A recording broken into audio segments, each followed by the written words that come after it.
আজকে আপনাদের সামনে কিছু গুরুত্বপূর্ণ কথা এবং কিছু অনুমেয় কষ্ট এগুলো বলার জন্য এসেছি। আমি একজন পুলিশ সদস্য। আমি সমগ্র জাতির কাছে একটা অনুরোধ নিয়ে আসছি এবং আমার যারা পুলিশ ভাই বন্ধু ব্যাটসম্যান যারা আছেন, আমি সকলের উদ্দেশ্যে কিছু কথা বলার জন্য আসছি। সমগ্র দেশের মানুষের সামনে কিছু কথা বলার জন্য আসছি। যারা আজকে এই নতুন স্বাধীনতা যারা অর্জন করেছে, যে সমস্ত ছাত্ররা মারা গেছে, সাধারণ মানুষ মারা গেছে, সর্বস্তরের জনগণ যারা মারা গেছে, আমি তাদের প্রতি সমবেদনা এবং দুঃখ প্রকাশ করছি। এবং আমার যারা পুলিশে যারা মারা গেছেন যে সমস্ত ভাইয়েরা, তাদের প্রতি আমার সমবেদনা, তাদের পরিবারের জন্য আমার সমবেদনা। তো আমরা নিম্নপদস্থ কর্মকর্তারা যারা ডিপার্টমেন্টে চাকরি করি, আমাদের আদেশ মানতে হয়, নির্দেশ শুনতে হয়। আজ দেখেন যে সাধারণ শিক্ষার্থীরা মারা গেছে, পুলিশ যারা মারা গেছে তারা সব নিম্নপদস্থ কর্মকর্তারা, যারা আদেশ দিচ্ছেন নির্দেশ দিচ্ছেন, তারা কিন্তু কেউ মারা যায় নাই, বা অন্য কোনো বাহিনীর কোনো সদস্য মারা যায় নাই। তো এখানে একটা প্রশ্ন থেকে যাবে, পুলিশ কেন পুলিশ কেন হয়? Police is so called. Police আজকে দেশের জাতীয় ভিলেন। এই পুলিশ সর্বপ্রথম ৭১-এর মুক্তিযুদ্ধের সময় রাজাকার বাহিনীর বিরুদ্ধে প্রথম কাউন্টার অ্যাটাক রাজারবাগ থেকে দিছিল। আর সে গৌরবময় ইতিহাস উজ্জ্বল পুলিশের আর জাতীয় ভিলেনে পরিণত করেছে কিছু স্বার্থান্বেষী মহল। আমাদের পুলিশের কিছু স্বার্থবাদী পুলিশ কর্মকর্তারা যারা বড় বড় চেয়ারে বসে, বড় বড় জায়গায় বসে আমাদেরকে ব্যবহার করে তাদের স্বার্থ উদ্ধার করছে। আজ এতগুলো মানুষ মারা গেছে। আমি একজন পুলিশ, এর বাইরে আমি একজন ছাত্র ছিলাম।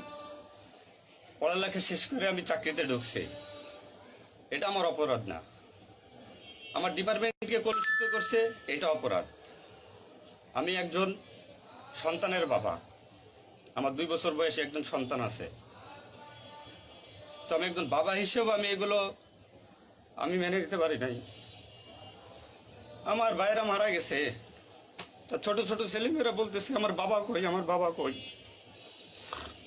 এগুলো মেনে নেওয়া যায় না, এগুলো কোনো মতেই মেনে নেওয়া যায় না। যারা সাধারণ মানুষ মারা গেছে তাদের পরিবারের কি অবস্থা? আজ আমার পুলিশে যেখানে পাচ্ছেন সেখানে নির্মমভাবে মৃত্যুবরণ করতেছে, পিটিয়ে পিটিয়ে মারতেছে।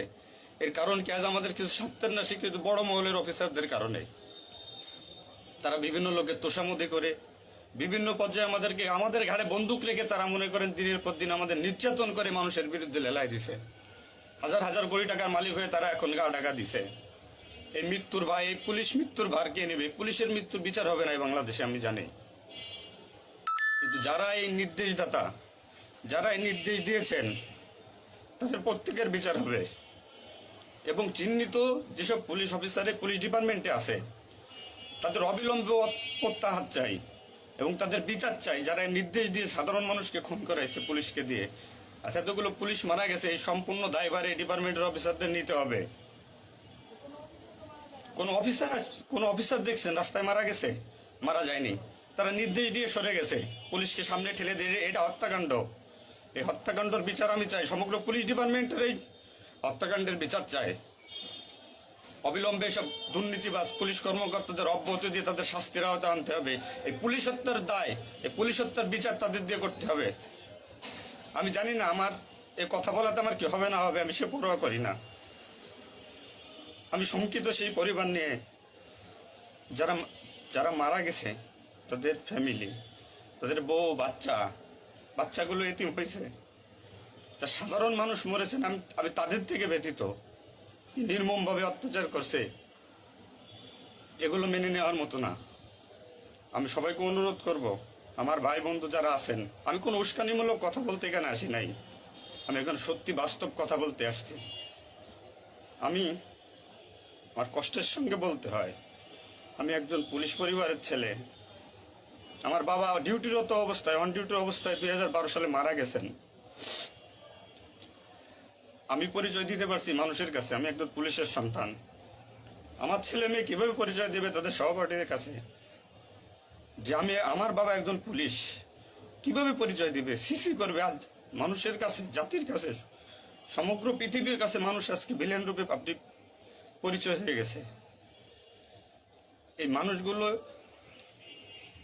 এদের মৃত্যুর ভার, পুলিশ হত্যার ভার ডিপার্টমেন্টের সর্বোচ্চ পর্যায়ে থেকে সর্বনিম্ন পর্যায়ে এর সাথে যারা জড়িত ছিলেন তাদের দেওয়া লাগবে, তাদের এগেনস্টে হবে। প্রত্যেকটা পুলিশ সদস্য আজ বাইরে বেরোতে ভয় পাচ্ছে, মৃত্যুর ভয়। এখনো অনেক জায়গায় আমি নিউজ পাইলাম সকালবেলা, অনেকে পুলিশ মরে গেছে, তার কোনো হদিস নাই।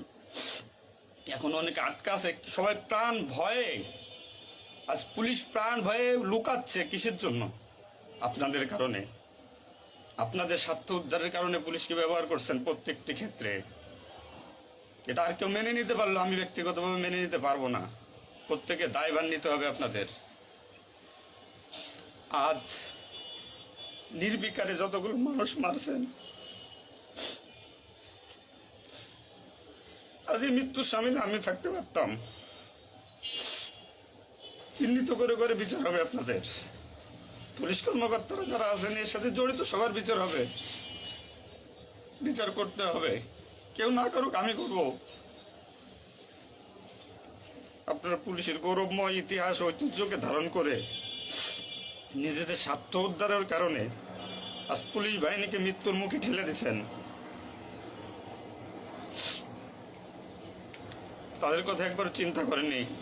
আপনি নির্দেশ দিচ্ছেন, নয়তো এই পুলিশ, এই সাধারণ পুলিশ, আমরা যারা আছি, আমরা কখনো এদের গায়ে বুলেট চালাইতাম না, কখনোই আমরা গুলি ছড়তাম নাই আমাদের ভাইদের উপরে। ডিপার্টমেন্টের ম্যাক্সিমাম 80% পুলিশ এখন পড়াশোনার সাথে জড়িত। এভরি ওয়াল, সবাই পড়াশোনার সাথে জড়িত, সবাই ছাত্র। আপনারা আপনাদের ব্যক্তিগত রক্ষার কারণে কই, আপনারা এখন কোথায় আছেন? আপনারা একজন বড় বড় অফিসাররা কোথায় আছেন? বেরোয় আসেন, নামেন পুলিশের সামনে, পুলিশকে সিকিউরিটি দেন, দেশের মানুষকে সিকিউরিটি দেন। আপনাদের হাতে পুলিশ বাহিনী ক্ষতিগ্রস্ত, বিপর্যস্ত, বৈষম্য সৃষ্টি করছেন আপনারা। আপনারা প্রতিটা ক্ষেত্রে পুলিশের সাথে পুলিশের বৈষম্য সৃষ্টি করে দিয়ে গেছেন। যে যার মন গড়া কথা দিয়ে, এটাই আইন, এটাই নিয়ম, এটাই শিখাইছেন পুলিশ ডিপার্টমেন্টকে। এগুলো হবে না। আপনারা যেখানে যান না কেন পালাইয়ে, যেখান থেকে পলায় যান, এই পুলিশ আপনাকে খুঁজে বের করবে। এই মৃত্যুর দায়ভার আপনার নিতে হবে। সত্য কথা বলাতে অনেক পুলিশের চাকরি খেয়ে নিয়েছেন আপনারা। আপনারা সুযোগ পেয়ে স্বার্থের কারণে অনেক পুলিশকে বলে পুলিশ ডিপার্টমেন্ট থেকে বিতাড়িত করছেন। তাদেরকেও পুলিশ ডিপার্টমেন্টের প্রয়োজন। আপনাদের স্বার্থের শিকার তারা, আপনাদের স্বার্থের বলি তারা। অনেক পুলিশ ভাইরা, সাধারণ পুলিশ ভাইরা যাদের চাকরি থেকে বিচ্যুত করছেন, অবিলম্বে তাদেরকে চাকরিতে আনবেন আপনারা। এটা আমার অনুরোধ। আজ দেশে কি মুহূর্তে, মানে পুলিশকে কোন সিচুয়েশনে ঠেলে দিয়ে গেছেন। নিশ্চিত মৃত্যু, পুলিশ মানুষ নির্মমভাবে পিটাই পিটাই মারতেছে। এর দায়ভার আপনাদের নিতে হবে। প্রত্যেক পুলিশ পরিবারের যে আক্রোশ, যে কষ্ট, এগুলো দায়ভার আপনাদের নিতে হবে।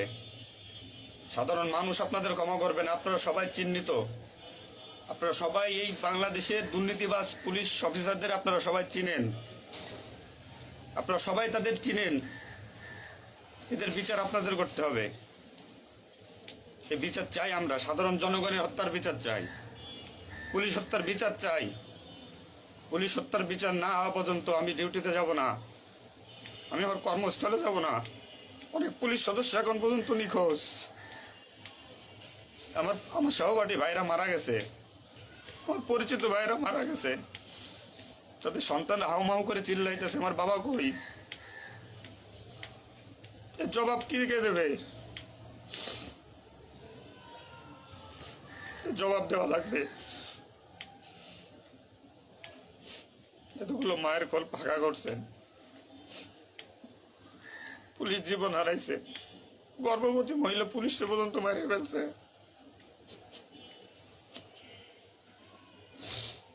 নির্মম ভাবে মারছেন। এই দোষ আপনাদের।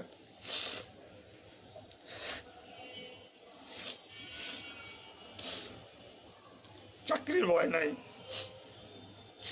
চাকরি যায় চাকরি